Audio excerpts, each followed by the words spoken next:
Cómo instalar una cerca pequeña hoy en Frank's Handyman.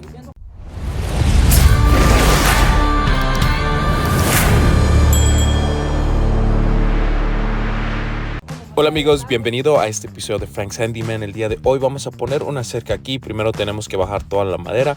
Si no han visto el video anterior, van a poder ver que en el video anterior pusimos esta sección de concreto. Así que yo recomendaría ver los episodios anteriores para que puedan igualmente ver el proceso que hicimos para hacer este pedazo aquí de concreto que pusimos.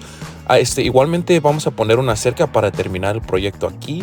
Así que va a ser un gran video para ver. Si les gusta el video, por favor denle like al video. Igualmente, suscríbanse si no lo han hecho, porque siempre estamos haciendo varias cosas que son diferentes, así que es un gran canal para aprender varias cosas. Pero sin decir más, espero que disfruten este video.